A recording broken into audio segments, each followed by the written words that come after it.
not sure I wrote that. For those that are expecting a really sexy presentation based on magnificent graphs, stunning photos, innovation, I'm sorry to disappoint you. What we do with pesticide management is, and applying for pesticide permits and registrations, is bureaucracy, timelines, process, and process. We'll go through how some of those come together, but no activities within this space is quick. What I'll start with is to give you a rough overview of the way we see pesticide use for those who want to use it, and I understand there's a lot that don't, but for those that want to use it, the issues that they want to address. And very briefly, they want to manage the existing pests better. They want to tackle new diseases, insects and weeds and nematodes, etc. So there's always something new in a crop, so they want to do those where there's no options. They've got challenges of new production systems.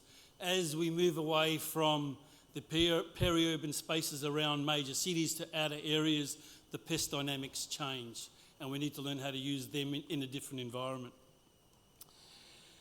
The one that we spend most of our time on is IPM, resistance management, impact on the environment, impact on water, and then contamination of produce.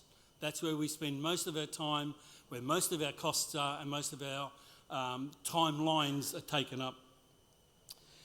The other thing that growers want is to have options in managing pests, be that biopesticides, be that organic alternatives, be that actual synthetic pesticides.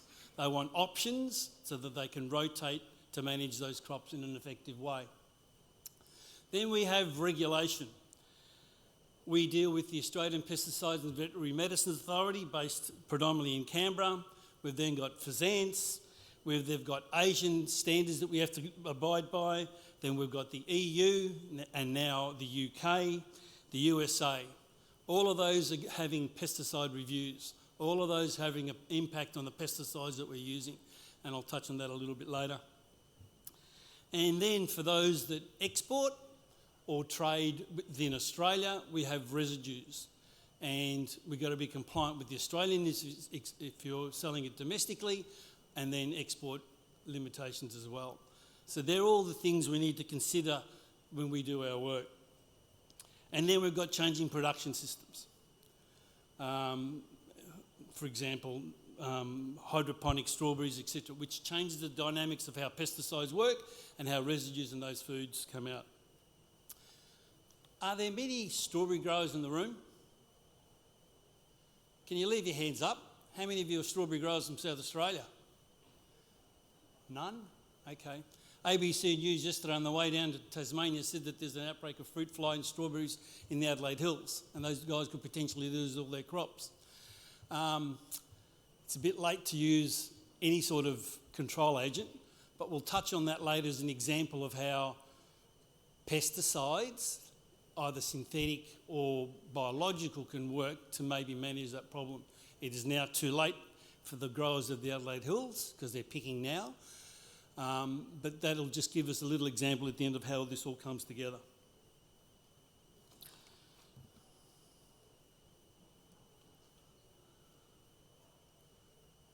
Okay. Sorry. I'm not going to go through the list, but there's a whole range of diseases, insects, rats and mice, grass weeds, and other weeds that are affecting your crops. I haven't broken up by specific strawberries, blueberries, etc., but that's the range that most of them, that's primarily all of them. What I want to show is that we all think that we don't have too many, for those that want to use synthetic chemicals, we think we don't have too many available to us, but there's actually quite a lot. For the cane berries, we've got 23 actives. Now, not products, but actives available to you. Now, a lot of those could be controlling the same problem. So you may not have a lot of options across the whole spectrum, but we've got 23 actives in cane berries, 18 permits. For bush berries, we've got 21 actives and 29 permits. And for strawberries, we've got 63 actives. So the strawberries have got a lot of products available to them. And 29 permits. The reason that we've got registrations and permits is some of the things I'll address a little bit later. What permits tend to do as a starting point is fill the gaps where there are things that are not on a product label. And there's issues for some of these crops, particularly strawberries, of obtaining permits. And I'll touch on that a little bit later.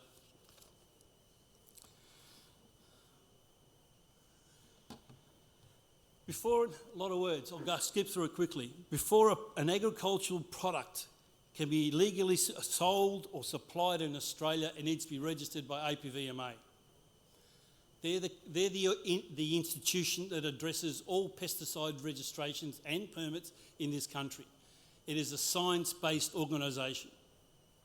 So any compound that has a biological activity in an organism and is used in agriculture, non-agriculture or amenities must be registered with APVMA. What does biological activity mean? It means it either attracts, controls, enhances, kills, modifies, promotes, reduces, repels, suppresses. All those things have an activity on a biological organism. Because of that, it needs to be registered.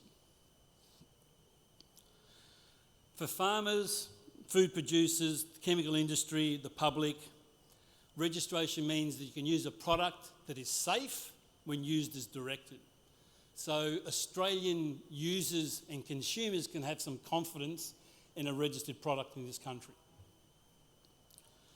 When APVMA registers a product, it assesses efficacy, crop safety, residues, impact on the environment, impact on water, impact on trade.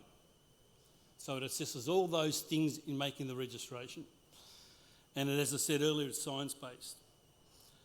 Once they've got all that information and the product is registered, they set a GAP, which is a good agricultural practice, which is basically the label, and they set an MRL, the residue limits that is allowed for that product to be used on that crop.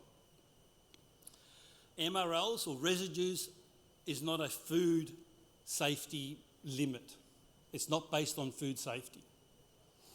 It is based on the use pattern and how it comes out in that product. So when purchasing a registered pesticide,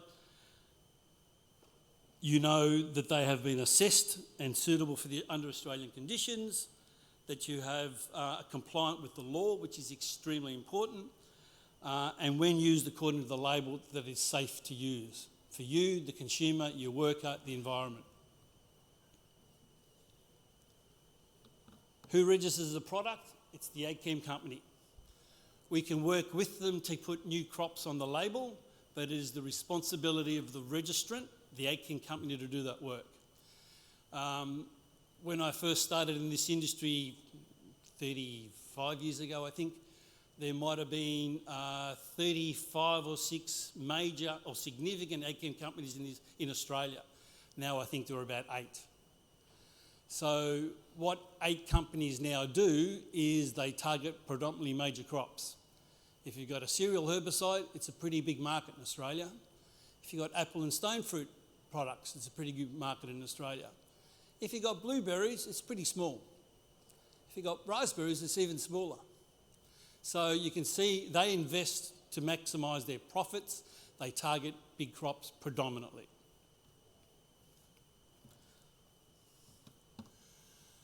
Then we have permits.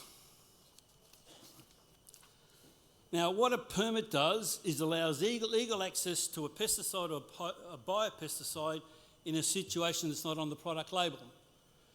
Now, to obtain a permit, you need a couple of different things. You need to be the permit holder, and that tends to be either an association like Berries Australia, or an institution like the Department of Agriculture, or a consultancy like us, or individual growers. So you need to be registered with the APVMA as an approved person. Then you've got to have a reason for a permit, and there's a few reasons. A new crop or a new situation. We've recently done lots of permits for medicinal hemp. new crop basically in Australia. So there's becomes a new situation. An emergency permit is basically for a new pest into this country. They're really one of the few reasons why you'll get an emergency permit, and they're relatively rare.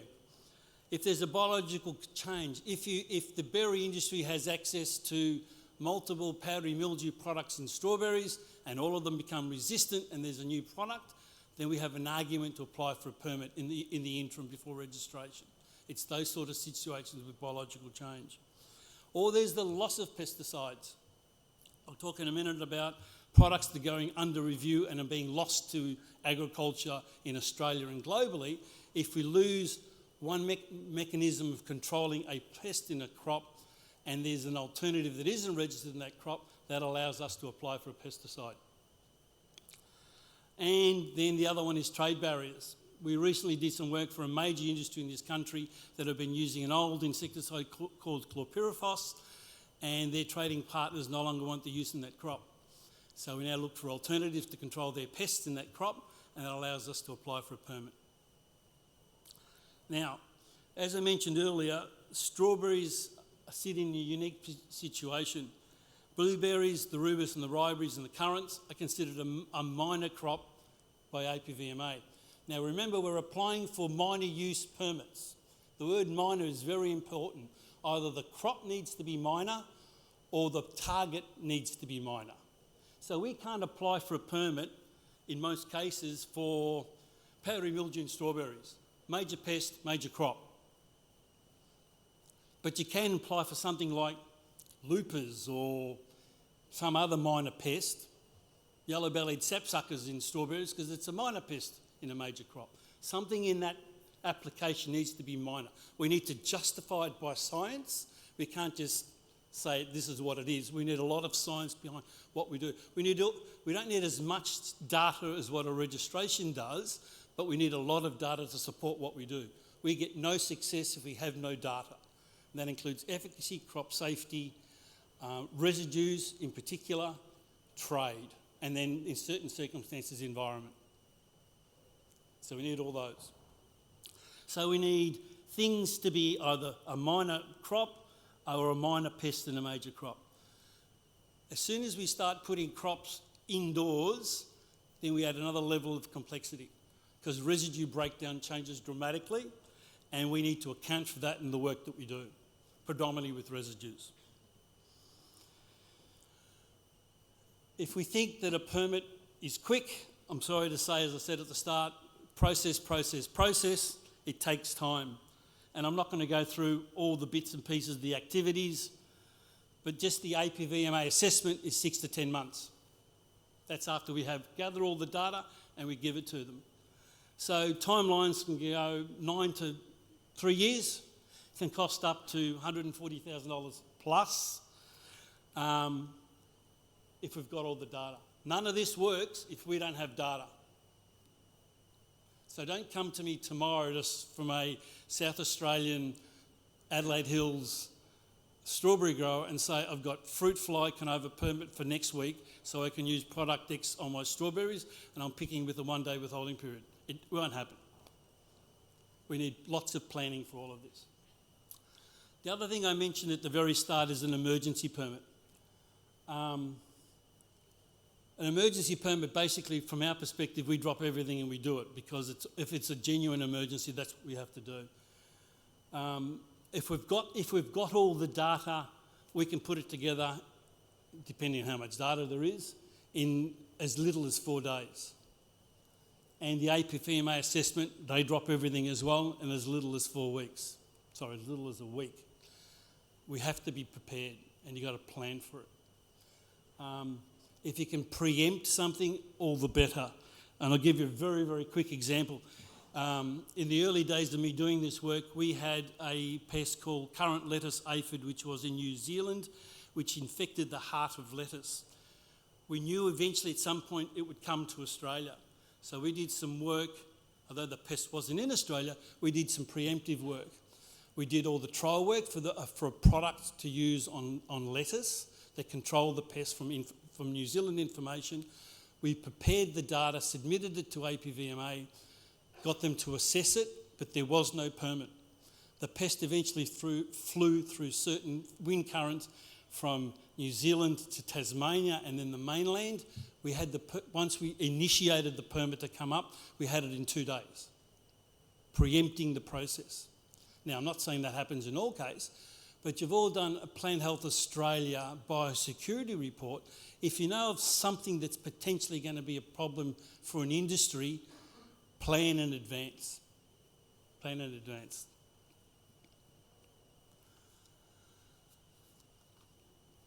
The benefits of a permit, it adds a pesticide to a crop where there's a genuine need relatively quickly.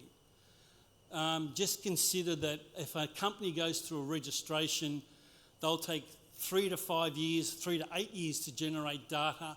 Then APVMA may assess a product for 12 to 24 months. So we can shorten that a little substantially. So it gives you an addition of a pesticide. By QA standards, maintaining QA standards, it basically means that you're able to provide produce to an outlet that meets their standards, rather than having product that's of a poorer quality because of non-access to a pesticide potentially. It allows us to manage existing and new pests, so we can address things like resistance or trade issues or occupational health and safety issues. One of the things we try and do, as I mentioned earlier, we're looking at reduced risk pesticides quite a lot, or biologically safe pesticides.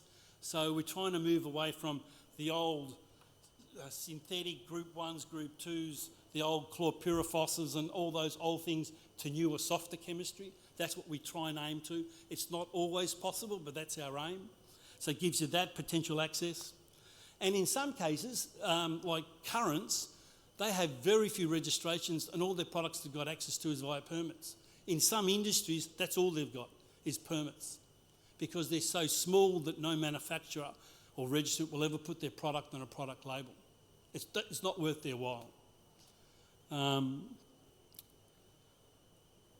Allows for quick access for a pesticide, and if there is a new crop, it allows you to get into that market as well. The problem with permits is they have lives.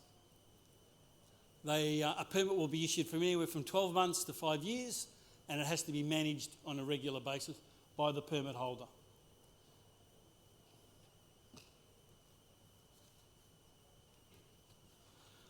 The only reason I wanted to put this graph up, it tells you this is about to change.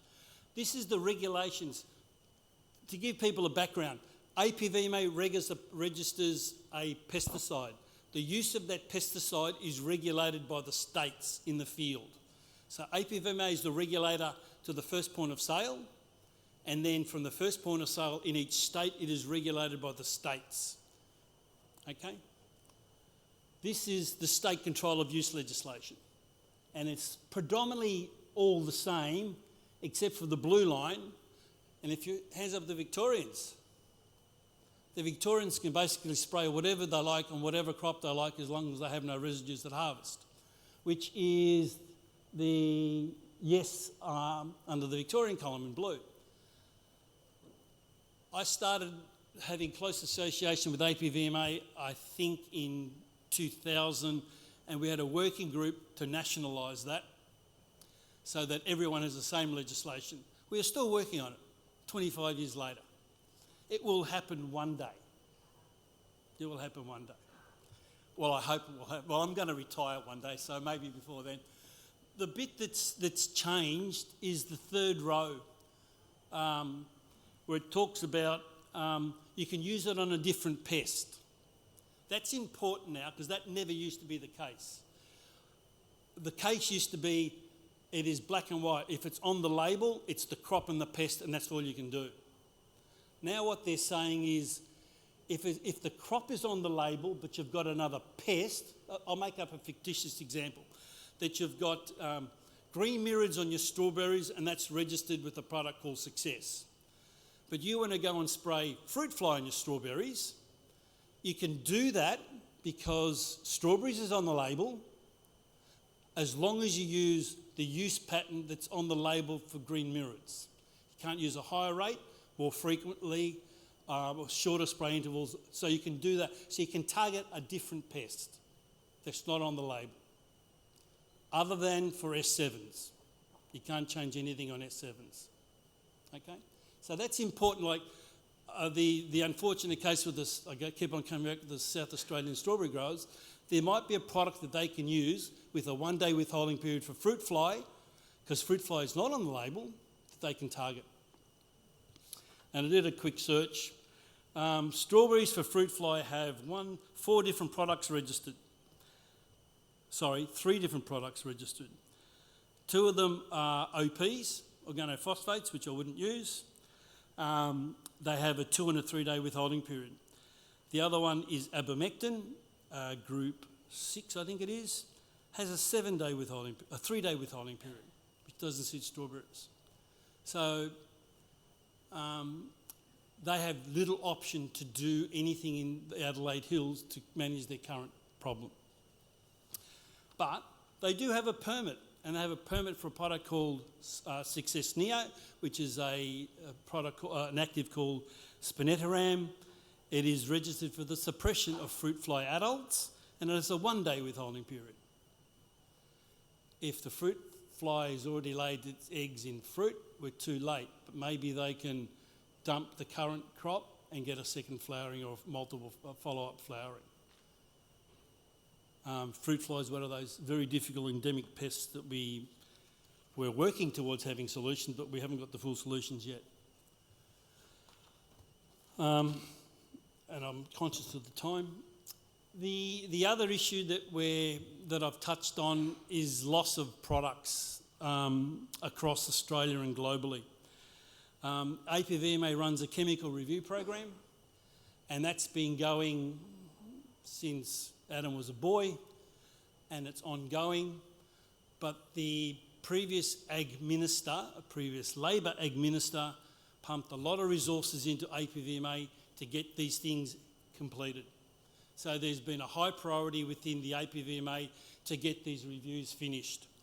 As a general statement, any product that goes under review never comes out the same at the other end. There are always changes. The changes may be withholding periods, re-entry periods, rates, etc. The critical ones for the strawberry industry are the ones that you've got highlighted. Chlorpyrifos, the old trade name was Lawsban, is under massive pressure, and we're going to lose nearly all of the uses on that product. The other one that you guys may use maybe around the farm is dicot and paraquat, which is spray seed or gramoxone or reglone. Significant pressure, both domestically and globally. Meldocin, which is malathion, significant pressure. The neonicotinoids is a group of chemistry which includes, I'll give you the trade names, Confidor is one of the common ones, imidacloprid and a few others. Significant pressure globally. Now, you may still have access, if you choose to use those products in the future, you may still have access to them, but maybe you won't, and more than likely you won't. The other ones that I've got there are the ones that are sort of the next band that are going to go through a review. The dithiocarbamates are things like mancozeb, metaram, thiram, etc. That review will take forever because they're registered in just about every crop, so that will take a long, long time. Chlorothalonil, who you might know as Bravo, Fenbutin, is that Talk? I think it's Talk maybe, one of the miticides. Methamol, which is lanate, and trichlorphon, one of the fruit fly products. So there's a range of products that we've, and they're only the ones that are currently under review. There's maybe 30 that have been finished over the past few years that have been lost or changed, and there's a lot more coming. I suppose what I'm trying to highlight is if you're a regular user of a range of pesticides, and I think the berry industries have done this. Well, I know they've done this because I did this with these industries 6 or 7 years ago, and you might have had an update. was called the SARP, was a Strategic Agrochemical Review Program. What it did is gives you a snapshot of the products that you're currently using. With that information, we map against it globally where those products sit, as in future activity, as in keeping them or not keeping them, and then gives you solutions at the end. Look for alternatives, continue to use. That gives you a strategic plan for where you go forward with your pesticide use. And what that also maps out is to say, okay, we're currently using chlorpyrifos, let's move that to a more biologically compatible product. So that gives you also that snapshot. And just the last slide. Oh, sorry, just to go back, if I can't go back. Those reviews, I can't go back, are happening globally, particularly in Europe. Europe is it has gone back. Europe is particularly vicious on the review of their pesticides. US less so, and they're sort of where we take our guidance from. And the benefit of that is it gives us a clue where APVMA will go. It's APVMA that will drive the process. We don't always take things on face value from those two agencies, Europe and the US, but they give us a guidance of what to look for. And that's sort of that information that we put into those SARP reports about it's highlighted, make some decisions to change. And just lastly, non-compliance. Produce, as in products that you guys produce with pesticide residues that exceed the approved limits set by FSANS, or residues present where no limits yet exist. So you've either got pesticide residues above what's allowed, or you've got pesticide residues that aren't even documented. Both of those are no-nos. Consequences: rejection of the produce from a local market, temporary exclusion from those markets, rejection of the produce from export, which could jeopardise trade, fines and penalties. So my closing comment, I think I'm on time, is plan ahead. Plan ahead to see where you're going in the future with your pesticide use. Plan ahead because everything takes a lot of time, and don't do things contrary to a label or a permit. Thank you.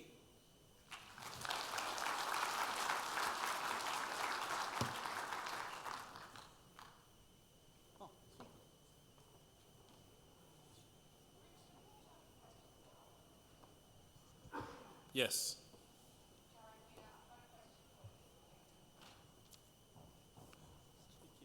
Yes.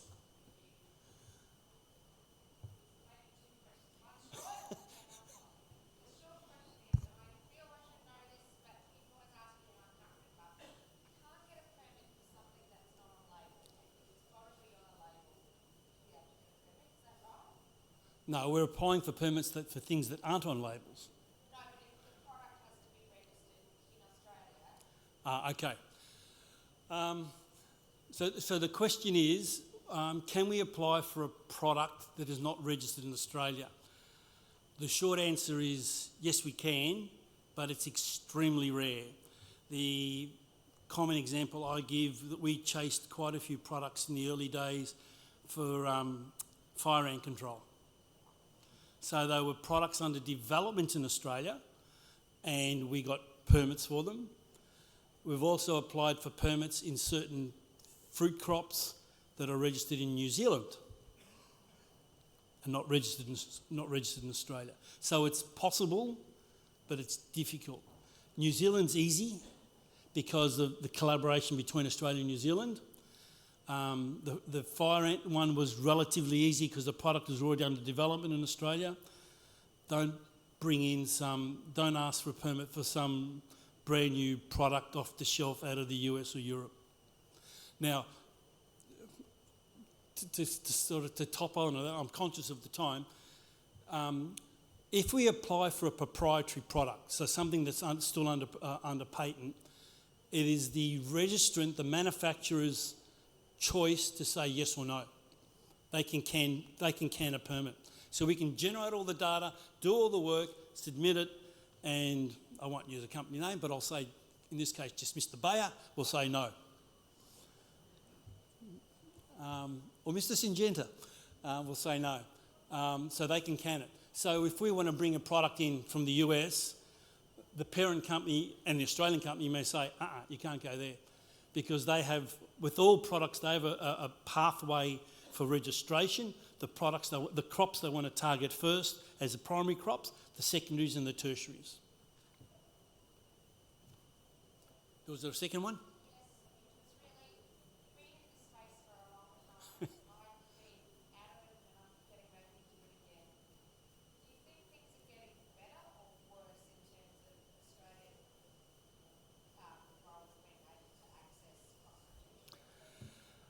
I think it's getting harder.